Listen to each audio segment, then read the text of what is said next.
Approach the Slayer. Welcome to Between the Joysticks. Press start and then we're off. Nick and John, they've got the sauce. Breaking news and some hot takes. Even if there's some mistakes, Nick is captaining the ship, while John gives thoughts straight from the hip. But when their powers combine, we're all in for a hell of a time.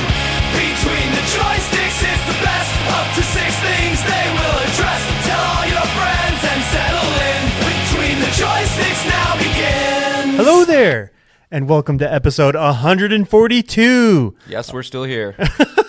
Yes, of the long-running podcast Between the Joysticks. We're not going anywhere, especially on a week as big as this. But before we get into that, I'm your host, Nick. And as always, I'm joined by my co-host, John. John, how are you feeling on arguably one of the biggest weeks in video games ever? One could make an argument for that. Yeah, I mean, let's not put the horse before the cart or the cart before the horse. God, I'm already starting off with my analogies wrong. But yeah, no, feeling good, man. There's a new console coming out tomorrow. There's a surprise state of play that was announced yesterday for an hour from now. Yeah. And Keeley's going to do what Keeley does. So, I'm ready to see some games. I'm not going to sit here and say that, I'm ready to get my mind blown because expectations are important. But yes, ready to go, man. Yeah, ready. when you say, and yeah, the Xbox Game Showcase is this week as well. Yeah. When you're talking about over 5 hours of just presentations, you at least hope to walk away with at least, a couple surprises, games that you didn't realize were on your radar and now are really on your radar. And then also, just getting those release dates, knowing when Hollow Knight Silksong is going to come out, or Hades 2, or other big titles that we're really excited for that don't have release dates, And even just, we're going to get into predictions and the rumors. It's like, there's already a couple that are going to be pretty high on our list. Oh, yeah. By the time we record next week, yeah. That's what I'm always ready for, though, man. I want the surprises. Getting release dates are cool, but, also release dates are gonna come. Games are gonna come out. Anybody who was like, when's Grand Theft Auto 6? It's like, it's gonna, just be happy it's, Right. it's announced and it's around, but, what is, what's the next Take-Two game? What's the next Ubisoft game? What's the next, all that kind of stuff. That's what I like these for. And, of course, my indie darlings, what's going to be the next Metroidvania that tickles my fancy, that kind of stuff. Right. Yeah. Oh, yeah, we'll get into that. Sure will. But, yeah, before we get into the show proper, we mentioned it briefly, the Switch 2. It's here. Tomorrow. It'll be out tomorrow. A lot of people already posting that they already got one, and some people not as lucky as... you want to share some bad news for a pal of the show? Buddy Will, my buddy, my man Will, guy I've known for a while, gave me a unfortunate text this morning hold on, let me read it verbatim here. Walmart, I guess I didn't really need to do this verbatim. Walmart just canceled my order. So apparently they've been doing that to people all week. Will Launch day eve of all times. Too, Will drew the short straw, and so that's not what you want to hear when you're probably been thinking about a new console for a while now. But he didn't let it bring him down. He put on his big boy pants. He put on his Crocs or his whatever, his camping chairs that he needed to do. Hiked his ass over to GameStop, waited in line. He's going to be picking one up at midnight. He gave me confirmation. So okay. So he'll be all right. It's a happy ending to the story. That's good. Yeah, I was proud of myself. I gave a nice little pun that said "crisis averted through sheer will." But yeah, he'll be good. But unfortunately, yeah, that's not the type of thing you want to wake up to in your email, I'm sure. Right. Well, we were talking about it when the pre-orders were coming up of console anxiety. Yeah. Are you going to get one? And like I said, this is like right before. He's assuming he's playing Switch 2 tomorrow. Mm-hmm. It's going to be delivered to his door, and for that to happen is like... Dude, when the PS5s were getting delivered, I was even just like nervous that the UPS man would just never stop on my door. Yeah. Which is just a dumb thing to even think. Right. but it is a thing. Mm-hmm. Other than that, I am shocked. I wish we knew more people in our own personal lives that were excited in getting one, because I at least want to get my hands on it to feel it and see how much of an improvement it is over the original Switch. And I mean, it's definitely excitement in the air. Believe me. I mean, people are on our drive home today. We'll probably see, if you drive by a Best Buy or GameStop or any of our local electronics retailers out here in the States, you're gonna see people lined up. So, Yep. But yeah, it's wild. It almost doesn't feel like it's happening. Like a new console is coming out tomorrow. The Switch 2 reveal, everything about the Switch 2 has been weird. It hasn't felt quite the normal cadence that we get with these kind of things, from the heavy rumors of it's going to be shown now, it's going to be shown now, it's going to be shown now, and then it just kind of it just came out, or Nintendo like just kind of said, all right, I guess, well, everybody's talking about it, so here you go. Yeah, in January we got that little video, and then the April 2nd date. Yeah, and I mean, even April 2nd was only 2 months ago, so even then it's like it's pretty short ramp-up time, and here we are with a pretty shitty launch lineup, honestly. I mean, Mario Kart's here for everybody, but it's been a weird one, for sure. Weird launch. Yeah. So far, even though we haven't launched yet. Well, I mean, people are on Reddit posting about it. They're getting them already, so it's cool. I'll be following it, and maybe we'll talk more about it next week. But let's get into the show. This is how the show normally works, but this time and next week is going to be a lot different with this heavy focus on conferences. But normally, John and I can both bring up the three things to talk about. It can be a video gamer playing a news item, a topic. It can be an email from you, the listener. You can email us and be read on the show. That email address is betweenthejoysticks@gmail.com. We are on Twitter @joystickspod, and we have a YouTube page at Between the Joysticks. You can comment there, and we'll also read it on this very show. But let's get into it, John. As we teased at the start here, conference heavy. We are going into a state of play in less than an hour. That's going to be 40 minutes long. Summer Game Fest is this Friday. It'll be a couple hours long. And then Sunday, the Xbox Game Showcase plus Outer Worlds Direct is happening as well. And then there are all the little shows as well. The Wholesome Game Show, Day of the Devs. IO Interactive is having a showcase, which is wild. Yeah. But so far, these are the confirmed games. I mentioned Outer Worlds 2. We'll be seeing that. IO Interactive will be showing off 007 First Light for the first time in their showcase. And is that the official name? Yeah, 007 First Light. Yeah. Okay. It sounds like it's going to be a prequel to becoming James Bond. And then... Isn't that what Casino Royale is? Pretty much. Okay. But we'll see. But then Keighley has also confirmed that, hey, Hideo Kojima is going to be there at Summer Game Fest. Probably. Maybe showing off one of his several projects, including Death Stranding 2 or OD or I doubt it's Fizzant. I doubt it's Fizzant. But. And that as well as Dying Light. The Beast will be there, and then the Atomic Heart developer Mundfish will also be there, as well as Fortnite and the other live service games will have an appearance there as well. Not surprising. But yeah. There it is. There it is. But not to be not only that though. There are rumors heavy, and I don't know, which big rumor do you want to go with first, John? Do you want to talk about? Because there's two big ones. Two big franchises are rumored. I mean, by the time you listen to this, you may know both of them exist. Yeah, I think the big one and the most surefire one is RE9. That's the big one that I think is like book it. Do you think that we will see that in an hour? That's a state of play? Something, I don't know why, but no. I feel like it's just more at Keighley's thing. Okay. I don't know why. I think I'm hoping, and this is just from my own personal belief, that Sony kind of focuses on Sony today. Like there is so much that they've started to trickle out when it comes to Wolverine being announced a long time ago. Saros is now announced. I'm not expecting to see Intergalactic, but like that's announced.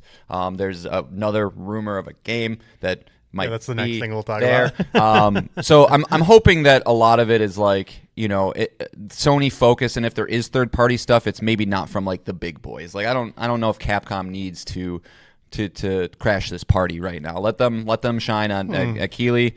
But that's just what I'm hoping for. Okay. Because then that gives me more Sony goodness, and I like I said, I do believe that RE9 will be here somewhere over the next couple days. But as far as this reveal, is there anything in particular you want to see for Resident Evil 9, like a reboot of the way it's gonna go in the Resident Evil 7 vein, or let Capcom cook? They've been on a 8-year heater now, and so the rumors of this one is that it's dual protagonists. Open section, not necessarily open world, but larger areas to play around with. Third person? I don't know if I saw specifically, but I would imagine. What do you want it to be? If it's of an open world nature, I would probably prefer third. Okay. I've been saying this for a while, and I'd kind of be surprised if it wasn't how it is. Is like they've perfected the third person, they've perfected the first person, they've perfected the VR. So it's like, if it's not day one to be able to do both, I kind of expect it eventually. So whatever they decide to launch with, like, I'm good with. Resident Evil is one of those rare franchises that they proved it all the way around to me. So like I said, let Capcom cook. You tell me. Yeah. But yeah, I don't know. Like a reset would be nice. Like, we're getting to the ninth game. Ethan's story sucked, right? From 7 and 8, and I could go with like some sort of more.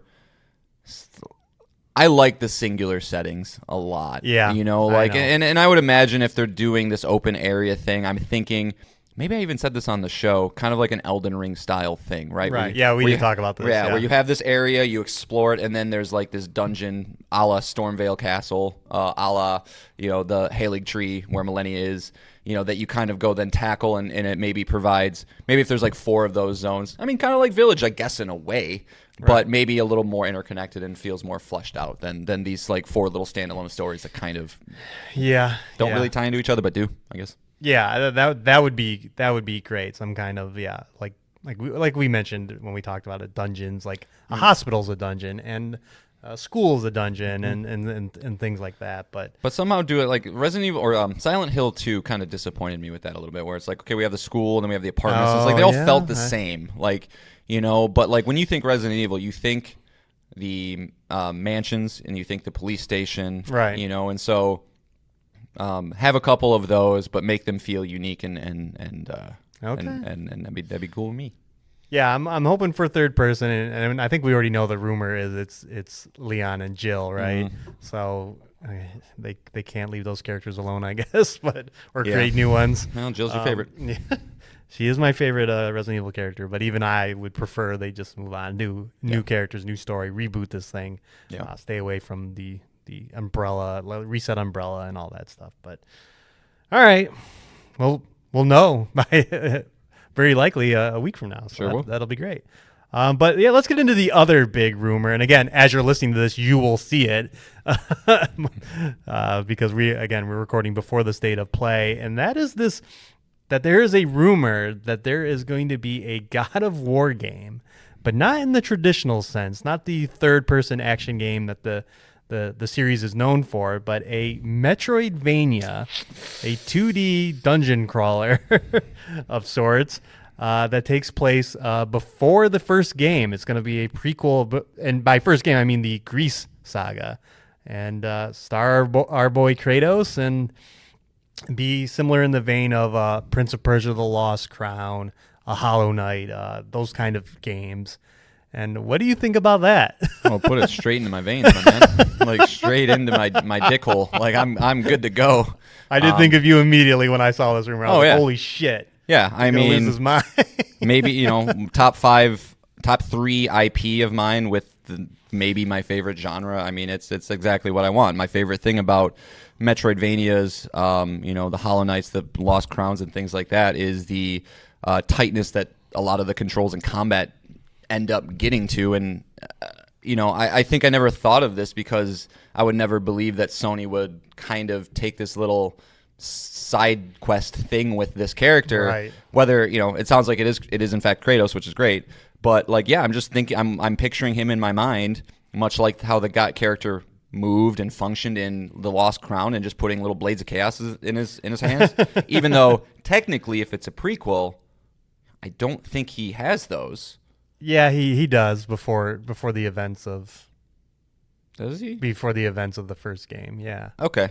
Well, all right. Either way, I'm sure there'll be multiple weapons to use, things like that. So, yeah, man, big questions, obviously, who's making it? There's rumors of Sony Santa Monica having oversight of it, but is it more than that, or is it an established team? I don't know any of that. But in terms of just kind of creating a project for little old John, it is my birthday after all. It's like it feels like a little birthday present to me. So I'm amped for this, and Tom Henderson is reporting this, so it's not just like some rando. Yeah, It's a good person. Jeff Grubb confirmed it as Yep, well. it's the big boys. Yeah, I think you touched on the big points. Who is making this? That is huge, and what is the art style? I think those are two big factors and I think they'll be fine. Like, again, they're giving this whatever the studio is working on it. They're one of their biggest IPs. So I'm assuming that this is going to look pretty incredible and play pretty incredible. But You playing it, bud? You playing it? probably I would think so. Again, I'll hold judgment until I actually see it. Yeah. But and I like that you pointed out, like, this does not seem like something Sony normally does. So this is kind of out of left field on multiple accounts. I'm excited. Yeah, man. I mean, I don't know if there still is plans to do like a Miles Morales type spinoff with starring a Trace or anything like that. But this I'd rather have this. I'd rather have this. I don't need some sort of thing tying Ragnarok to whatever's next. Just put Kratos in some cool spot, let him kick the shit out of people, and we're good. Okay. All right. And then the only other rumor, which is provided by Ubisoft's Twitter account, is they just tweeted out an image of Sam Fisher, the star of Splinter Cell, just his face. So the rumors are that at some point this week, we will get that rumored Splinter Cell remaster announcement of the original game. Any thoughts on that? Good timing. Ubisoft needs a win. Yeah. I mean, they've been in dire straits for a little bit now, and before I remembered that, I kind of thought maybe we'd get like a really early look at Far Cry 7 or something, just to feed the goodwill machine. Too. Right, and maybe they do both, but they also did say that this year they're not doing a Ubisoft Forward, which they typically do. And if you have Splinter Cell and Far Cry 7, why the fuck wouldn't you do one of those? So I doubt it, but because you slotted in either one of these three big shows. Cost savings, right? Like, we don't have to put on our whole thing. Outlaws was revealed in a Xbox Games showcase. So yeah, so I mean, I've never been a Splinter Cell guy. I'm not typically a stealth guy. Me neither. So I'd be lying if I said that this is a project that really gets me excited. But the night vision goggles booting up sound is iconic. Yeah, that's true. I do know that. That's how this is going to get revealed. Oh, 100%. You can't not. What was it Blacklist was the big one that like people really liked? That is the one I played. Or there's a Chaos Theory. It's the one that had the mercs for spies mode, and I think it was Chaos Theory. Okay, yeah. So I mean, these are beloved games, but I did play Blacklist, and it was fine. It wasn't anything. Did you just keep thinking the entire time, be like, I'd rather play Metal Gear? Yeah, that's the unfortunate Probably, comparison Splinter Cell has always had to deal with as being the other stealth action game compared to Metal Gear, which it holds no candle to. So, I'm curious as to what this looks like. If it's a game I never played, so if it's done well, just like Elder Scrolls Oblivion, I would be willing to. Here's a question for you: what does Tom Clancy's Splinter Cell Chaos Theory have on Metacritic? It's got to be 90. 94. Yeah. Yeah. So people once upon a time, that was 20 years ago at this point, but very well regarded series. Okay. Ubisoft needs one of those. All right. Well, that's kind of all I got, and so we can get kind of in just general predictions for for these three shows. Because again, when you have these many showcases, unless it's like platform specific, like unless it's Microsoft, it could appear at any of these events. So we're just going to do general predictions for the 3 events. And as I said, as this episode's posted, you will know the state of play ones at least, if you're paying attention, or listen to us before and then see how wrong we were. But do you want to kick things off, John? We start with a prediction. What do you got? I always have more, so I'm gonna rattle off a couple bullshit ones just because I always have more than you. Yeah. I'm not making this an official prediction because I want to keep my heart intact. But Silksong's getting a date, Nick. It's getting a date. I'm just going to move it out of the way. It's getting a date. I saw something the other day that people were scrubbing Steam and like some data files appeared or something. I don't know. I don't know what that nerd shit is. Yeah. But like it's getting a date, September. Yeah, high likely to show up at the Xbox showcase. Moving on from Silksong. Something that I truly want. I don't want to predict it because it would be just throwing shit at a wall and hoping it sticks. But I want something near related. Like that is another thing. I want Yoko Taro to show up with his dumb moon mask on and say something. Now, if it did happen, I don't think it would be like a sequel to Automata. I think he'd probably reboot or just do a new series, right? Like a lot of people might not know that Drakengard, which is one of the things he worked on before Nier, is related to Nier. He just got to a point with it where he's like kind of reset and made it. So I think it would be something like that. But my first official prediction, I'm gonna go with it's time. It's past time, actually. You know, there was 8 years between the 4th and 5th iteration of this game, and we're at 9 years now. It's time to see Persona 6. It's time to see it. That's interesting you're going that way, because it seems the rumors are heating up around Persona 4 being remade. Oh, I don't think I think you can. I don't think that would be the same team doing those. Okay. But you still think they would spend time announcing both? Yes. Yes, because I have to stick it. Yeah, I just think at the end of the day, you know, Persona 5 is the game that catapulted this franchise into the stratosphere in terms of the high, you know, alongside Dragon Quest and Final Fantasy as the premier JRPG franchises. That was 9 years ago now that it released. So like if we're talking about unveiling it, and I believe Persona 5 was unveiled even like 3 or 4 years prior to it coming out. So it's just like we gotta get moving on this. Like I think fans, while there'd be a lot of people that are excited for Golden or Persona 4 Golden remake, you know, Persona 3 Reload came out last year, and it was received well, but like I don't think it was received outside of anybody who was already kind of into it. Okay. So it's time to move the needle. And I don't know if it shows up anywhere, it'll be at Keighley stuff, I guess. But yeah, they've done a lot with Xbox too.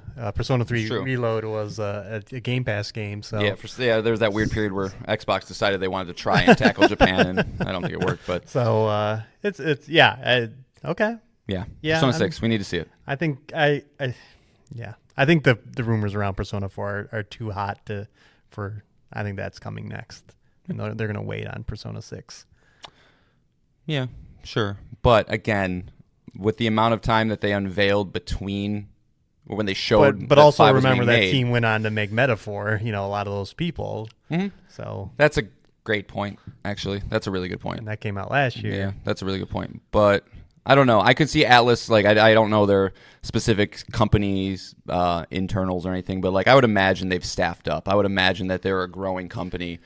They've been probably a growing company for a while. So, I don't know. I just, you know, if it's not, you know, if they weren't able to work on it effectively because of Metaphor, then we're looking at probably another 5 years until Persona 6, and I just think that's a really bad business move. You know, I mean, they're definitely due to do it, but, it's... You know, they have to do the Royal Edition of the game, and it's like there's so many things they do in between the releases that kind of delay the next numbered entry. But yeah, we'll see. I think Persona will show up, but I think it'll be 4. That's fair. All right. My first prediction: in December, we will see the second season of the Fallout television show. We just got an Oblivion remaster. They're going to give that same treatment to Fallout 3, and they're going to announce that Fallout 3 Remastered is coming in December in time for the show. In the same type of way that Oblivion was just remade? No, not like, yeah, it'll be exactly like that. You think they, I mean, that's a quick turnaround. I mean, I guess unless if they greenlit both of them kind of at the same time and held Fallout 3 a little bit back. Right. I mean, because yeah, I mean they're looking at the sales of that thing and be like, oh my god, that was the best idea ever. Right. And I think they want just like when the Fallout television show came up, all the sales went up for even Fallout 76, and we saw Sony time the release of Last of Us Part 2 on PC with the second season. I think I The saw Last something of that Us. said Last of Us 2 sold like 2 million copies like last month or something, which like that's insane because I think it Right. sold 10 million when it came out. So I think the smart move would be to say, hey, when this second season of this show comes out, you'll have a game, a version of this game to play. Is it Virtuous again? Yeah, Yeah. I'd say so. Yeah. I got Metal Gear coming out too. I mean, there's the same engines for both games, and they're just moving them to UE5. So that is true. They didn't really. And yeah, I mean, well, you beat Oblivion. Did you encounter any bugs?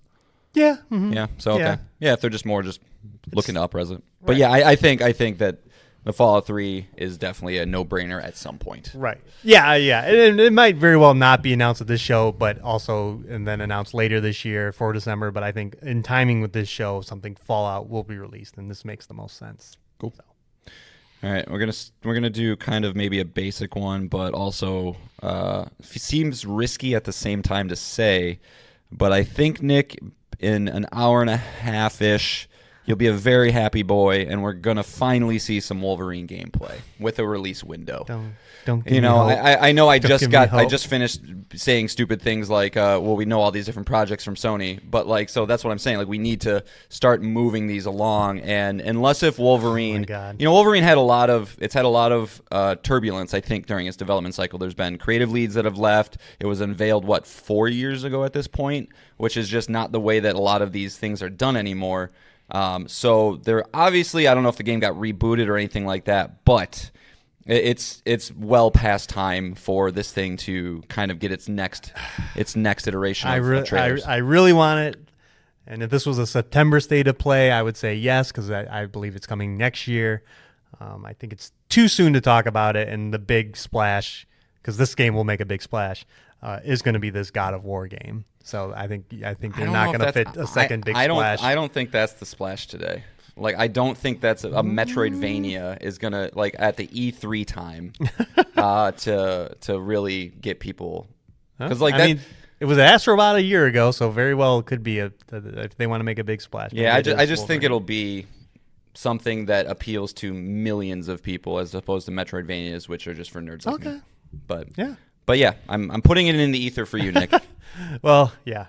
I mean, and then if Sony gets Resident Evil 9, that would also be a megaton announcement that could, It could close the show for sure. could close the show. So it's possible, and I hope so. God, I want to see that game so bad.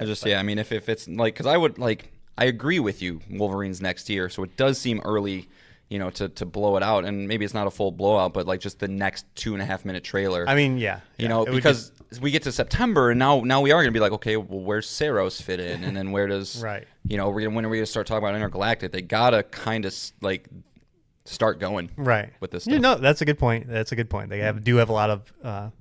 Unless we do a couple in one, like in September's, like maybe the dream of the showcase isn't entirely dead. Right. I don't know, but seems like it is. Yeah.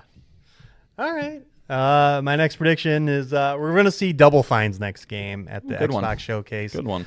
Xbox doesn't have very many studios that haven't announced their project at this point.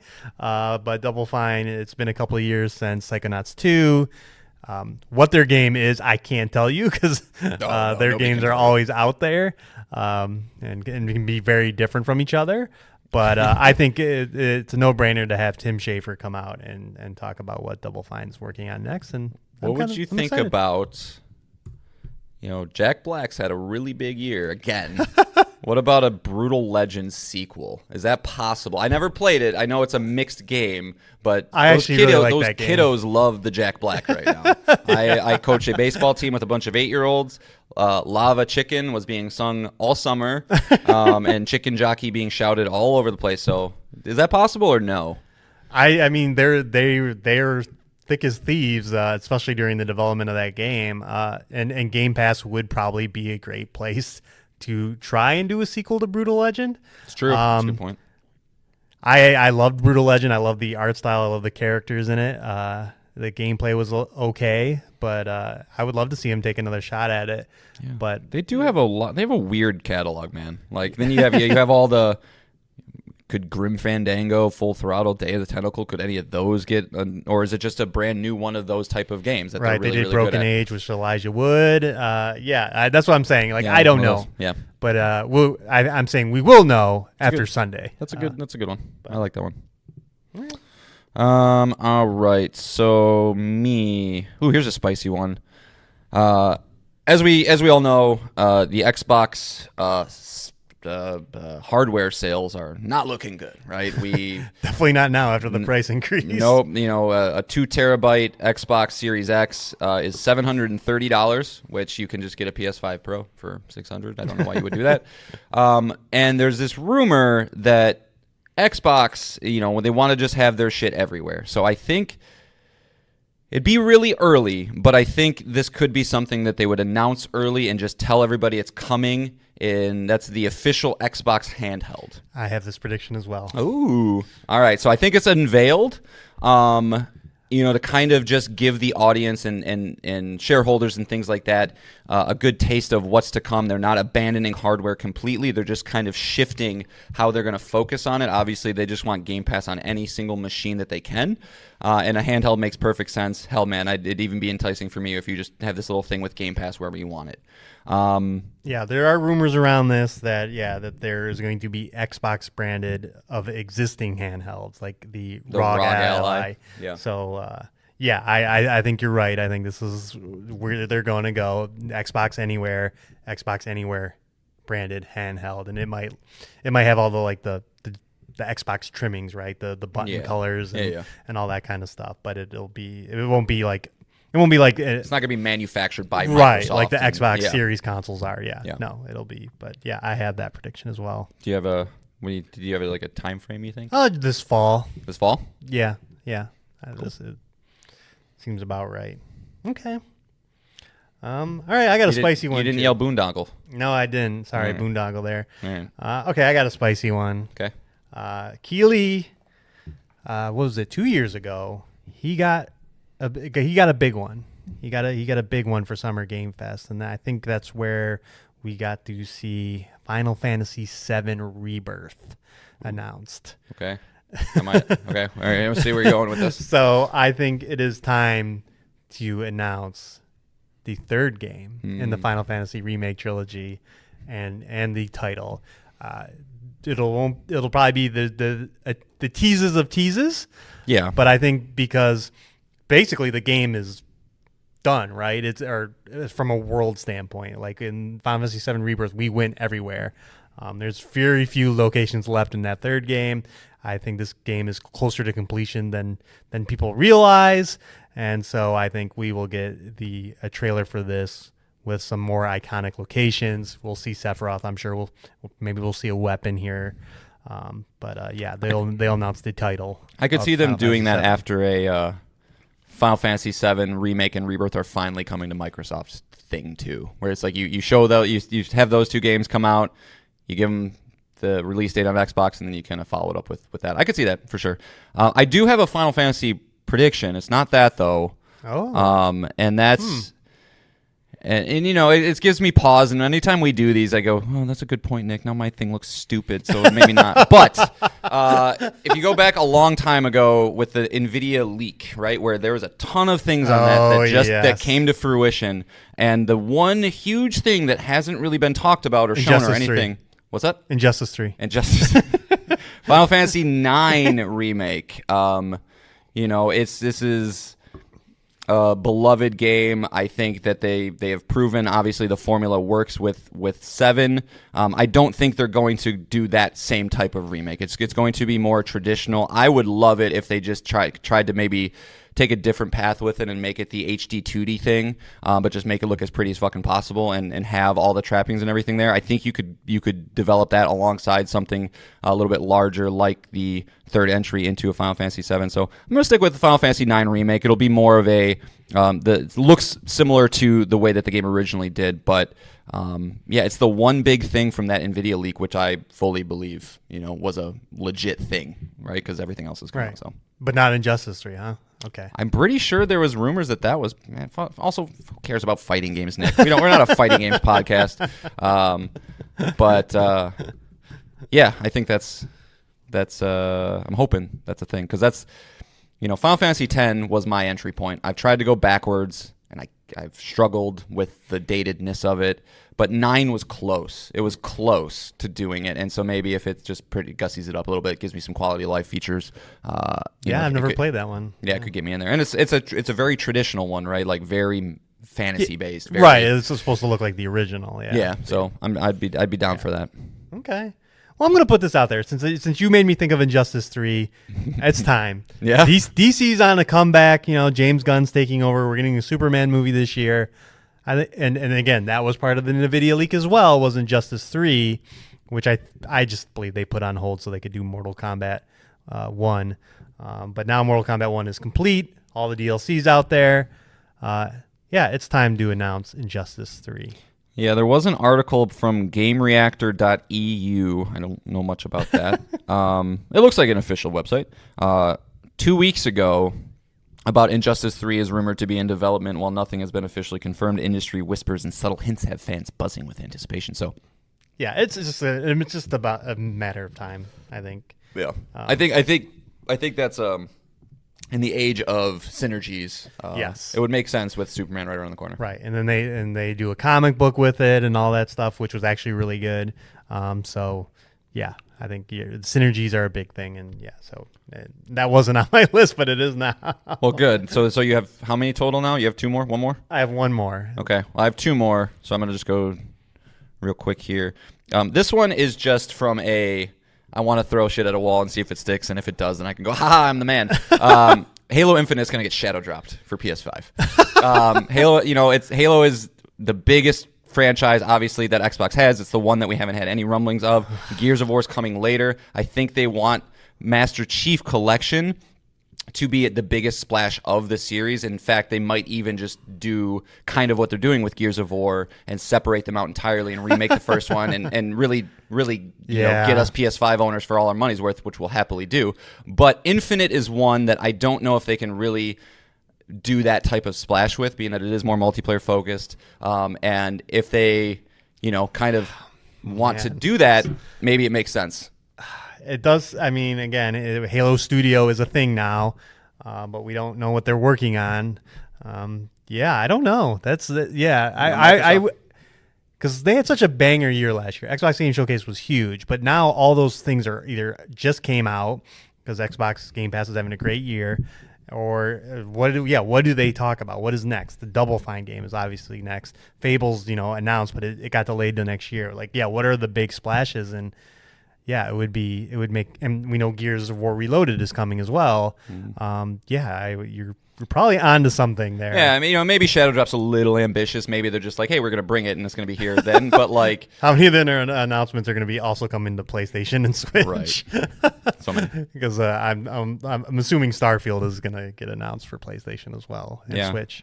I mean, it'll be the Xbox Showcase will be really interesting to see how their branding and their messaging is with all of this stuff. But like I said, I just want to have fun here, and we're having fun. So there you go. No, I like it. I think Halo Studio will be here, but what it is it a port of Master Chief Collection? Is it a port of Infinite? Yeah. Is it? Are they going the remake route as well, and they're going to give Halo 1 a big Unreal Engine 5? I mean, if they're in the business, right, as trying to become the world's largest third-party developers, have their games everywhere, make the most amount of money possible, it would be leaving a lot of money on the table, right, to port over the Master Chief Collection. Right. That's what, 5 games? 4 games? 4 games. Right, and so if you remake those, which they obviously are trying to do with Gears, and you sell them for $70 a piece, that's a lot more money that they're leaving. Oh, man. So I don't know.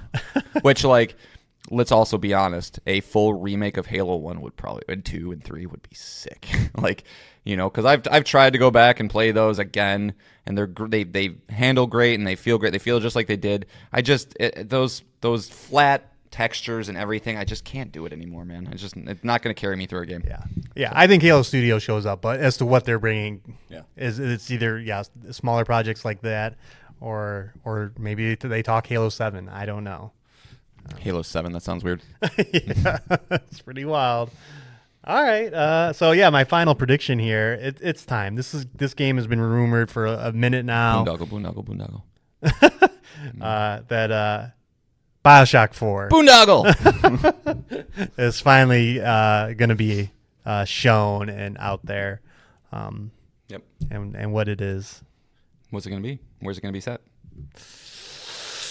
I don't know. Somewhere cool. Maybe like inside a volcano or something. Oh, that'd be dope. That's a good idea. I was thinking Antarctica, like snow. Yes, snow that's a good themed. one too. And there was rumors a little while back, I believe, by Colin Moriarty saying that he heard that was what it was. Okay. Yeah, that'd be cool too. But, I mean, obviously just going down the path of these, underwater rapture, above clouds, Columbia, you could think space maybe. That seems a little space is a another little one. much. But Like on the moon or something. yeah, a desert, a volcano. It's fun talking about BioShock places because you never know, right? They set the bar really high with Rapture, and so you know that their location is arguably not the most important thing from the game. The story probably is. BioShock's a crazy series, but the location's always a selling point. Yeah. And yeah, it's time. It's time. It is time. Yeah. Yeah, 2K. They got some games coming. All right. That's cool. Yeah. I mean, I hope to see Wolverine. I hope to see Judas. I hope to see Judas is see more games that I'm really jonesing for, like mixtape. I actually did have a question for you. Okay. I wasn't, I was too much of a coward to make this a prediction, but what are the chances that this is the year / time, hot off the heels of Oblivion, that Elder Scrolls 6 gets revealed? Ooh. Are we too far away still? But like, it's a good time for it. Shit. I don't know. Maybe. Or do we just focus on Fable? That's our next fantasy thing. That's true too. And I mean, again, Starfield is still a thing being worked on.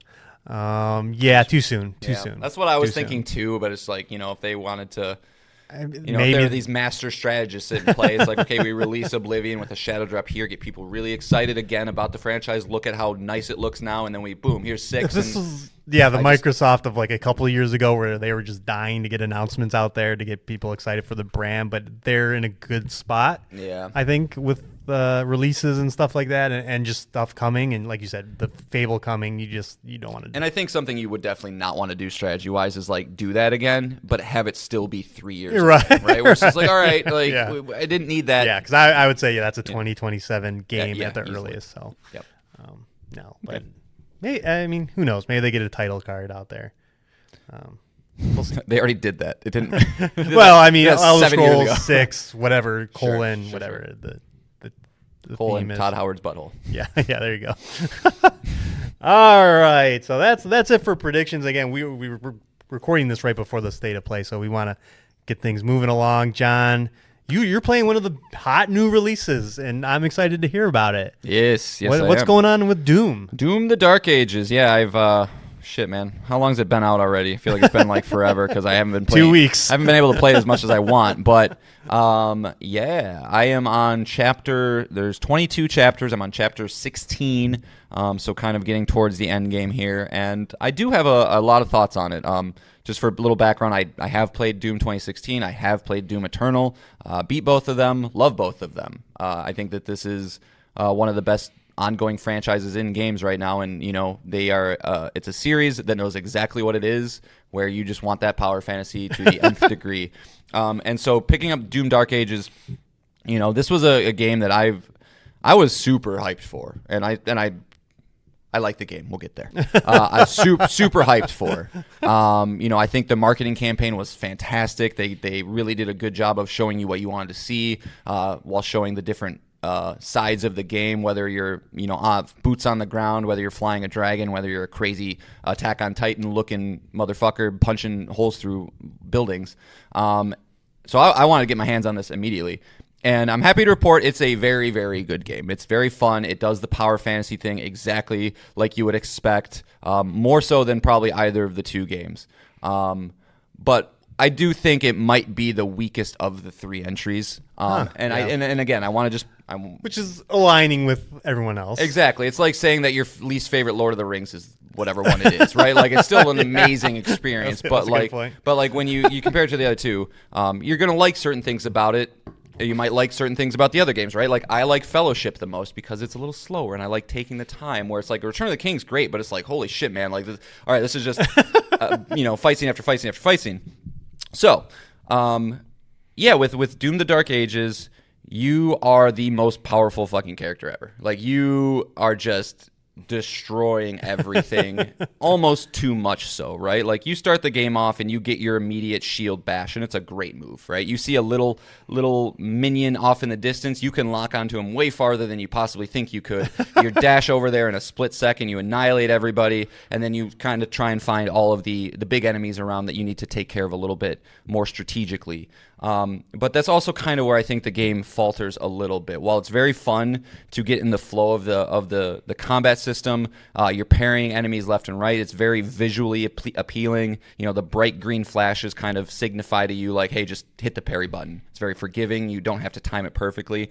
But what I think that also sacrifices a little bit is the strategy side to it, where I remember playing through Doom 2016 and Eternal, where you have these different enemies on screen and you realize that different weapons are going to be able to take advantage of them in different ways, where it almost becomes more of a puzzle and kind of like okay, I'm low on armor now I'm low on health, now I'm low on ammo, how am I going to attack these enemies to make sure that I'm replenishing all those things in the right way? Whereas Doom: The Dark Ages, I found my cannonball attached to a chain gun, and I just run in there and I just fuck shit up, right? Like, everybody knows these iconic Doom enemies, the spider-looking brain guy, right? And I remember seeing him in Doom Eternal or Doom 2016 and be like, fuck, I got to face one of these guys, and like, kind of employing the different strategies. Or I can't remember the name of the enemy in Doom Eternal, but it was one where their like eyes will flash. And like that's what signifies how to do something. And if you didn't hit that parry, dodge, whatever it was, you're gonna get your shit cannon. And this game is almost too easy in that sense, where it's like when I see one of any enemy, I'm not scared. I'm just like, all right, let's go fuck a motherfucker. And like you charge at them.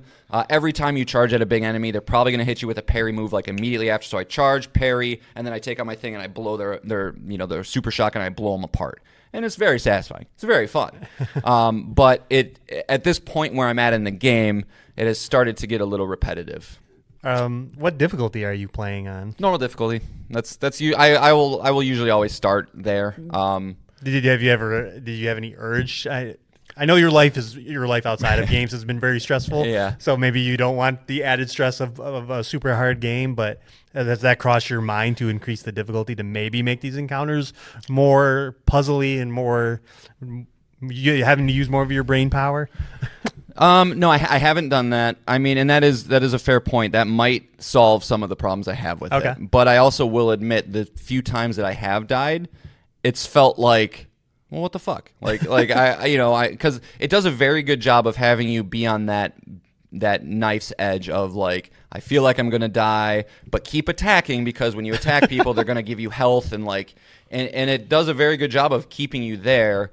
But every time I've like faltered or whatever, I kind of just feel like somebody snuck up behind me, or like there's so many things going on that I just got hit with something I just wasn't really anticipating. And so I don't know if I necessarily at this point want the struggle of like, fuck, like, okay, pay attention to this, like, there's monster closets all over the place.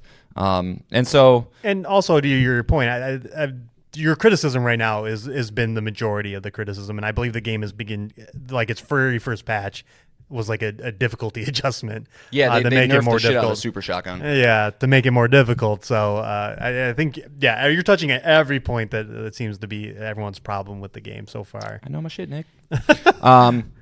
But yeah, I mean, so I can report back that the story does not move the needle in terms of the experience. It's fine. It's forgettable. Yeah, I was going to ask about that.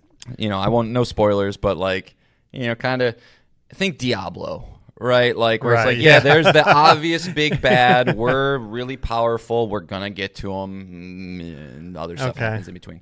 Another big selling point of the game, like I mentioned, was the dragon stuff and the Titan stuff. Number one question I had for you is that stuff. Titan stuff, thumbs down. It is just, it's attack, big attack. Are these sections very long? Attack. No, they're short. And that's a good thing. Right. Right. They're confined to specific levels. Is it like a Rita Repulsa, make my monster grow kind of scenario? and you're just Power Rangering it up. Man, you're really. I was born in 1989, Nick. It's hard for me to think back, but no, it's much more Pacific Rim, I think. Okay, yeah, yeah. Where you're kind of that is definitely the vibe I got from the trailers. You know, you're going into this big thing and just punching through walls, and it is again.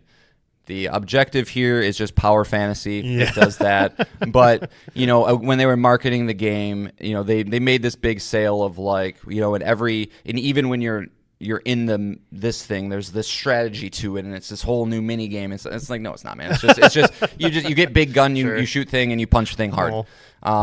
The dragon stuff, it's okay.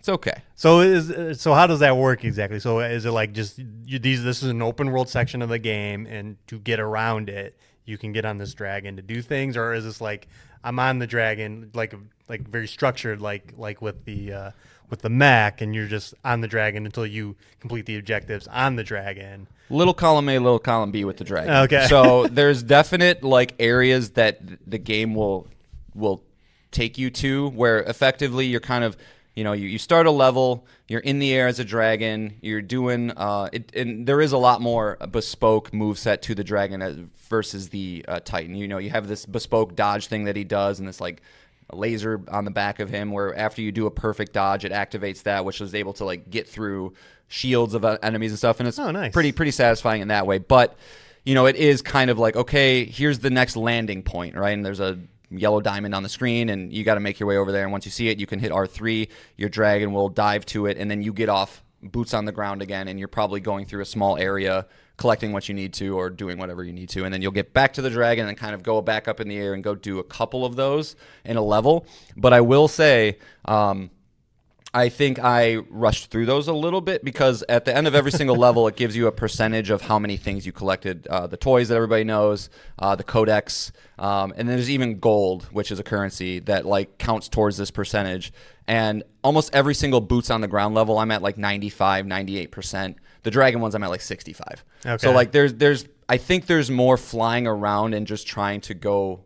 I think like Alan Wake 2 maybe, right? Where it's like you can go over here if you want. It doesn't really do anything for you, but like if you want to get that 100%, you can. Right. And so, you know, I am not doing a platinum run this first time through. Like I think I could get it all done. I haven't missed anything, but it would require going back into levels, replaying a couple things. I'm just going through the experience and just trying to like play it organically. But you know, the dragon stuff, it's good, not amazing. And so yeah, my overall thoughts on it are that it's very, very good. If you like first-person shooters, you know, especially chaotic ones, if you like just, you know, power fantasy, Space Marine 2 type shit where you're just, you really do, like, that is something, you know, that I think they do explain well. You are a tank, man. Like, I started playing this game, and I think I was telling you, I was a little more disappointed in the game immediately when I started it than I am now, because like I think I was just trying to play it a little differently, where I was zipping around all over the place and trying to just like not really play defense but just pure offense, and they're like, oh, I forgot I have a shield that's Right. invulnerable. Right. And it does have a meter to it. Like if you take too much damage, it can break. It'll come back in a second. But like once I kind of realized that, where I'm just like holding it up and just walking towards them, he's like, yeah, you can't do anything, and then you hit him in the face with a giant flail. Right. Very satisfying. So very good game. Id is dope, but I do think it could have been even better if they were able to lose a little bit of the we want you to feel as powerful as possible and just kind of maybe, I don't know, balance it or something like that. I'm not a game designer. I don't know. Yeah. But very good. Very good. Okay. Yeah, I'll have it hopefully. You know, I've been really wanting to get it to you, and it's just been Fine. it's been hard just because baseball is nutty right now. But No, you're good. You're good. should have it done here. I would imagine by next week. And I do have one final question. Yes. Music. How is the music? Oh no. Yeah, Mick Gordon's missed. Aw. It's okay. It's, you know, when you get into the menu, it's got the crunchy riffs and all that stuff. Right. But like, I'd be lying if I said there was ever a point really during my run through where I was like vibing with the music. It was more, I think, I don't know, maybe it's just the way my brain is able to focus on things. But I was just like, no, I got to focus on like the task at hand. I'm not vibing with the music, but it's good. It's the same thing, but you can kind of tell that it is somebody trying to fit into the style as opposed to like coming from their gut or their, from their gut. So makes a little miss. That's stupid. That's hard shoes to fill. For and sure, just a dumb way that'll happen. We don't need to get into that now. If you're interested, go look up Mick Gordon and id. They just basically didn't pay him. Right. Stupid. Yeah. Bummer. But yeah. All right. Well, I think that's a good spot to end it because again, we're excited for a state of play. I'm sure you are too. Me or the guests? The listeners, you, everyone. Right. Are we going to see that Wolverine game? So let's just talk plans. Yeah. We'll be back maybe this week again if we decide and we find the time to talk state of play, and then do another episode after that talking Summer Game Fest and the Xbox Game Showcase next week. And so that is the future plans. And then after that, hopefully a normal show where we can talk about more Doom, Expedition 33, Oblivion, The Last of Us television show, all of the above. It's weird when you miss a couple weeks, things pile up. So there's a lot to talk about, but we're in the thick of it. So we're going to focus on that, and hopefully, again, we have a lot to talk about. So it is an exciting week. This is my favorite time of year. This is as good as it gets right now. So I'm excited what PlayStation will do. There's, they got to compete with the Nintendo Switch 2 now. So, do you feel the same way I do with Sony though, where it feels like we are still like 3 years removed from a truly like good one of these? You know what I mean? Like I don't know. I still feel that way, and I don't know. Maybe that's expectations be out of whack, but. Yeah, let's go. Give me some dates. Every state of play has been pretty solid for the past year. When you think about the fact that Saros and Intergalactic and these have been announced in these, maybe I'm spewing some shit. Astrobot, Ghost of Yote. Every last Sony event has ended on. A year ago we got Astrobot, and what a treat that was. So, come on, Sony, let's go. Show us. Do it. All right, so that's it for this episode. Again, how wrong were we about that state of play? You probably already know. Yeah. I mean, if you're listening to our podcast and not watching State of Plays, it's an interesting combo. So they want to get their news from the source, the best guys in the biz. So, all right. Cool. We thank you for listening. We love you out there. And again, we'll see you next episode. Later. Bye-bye.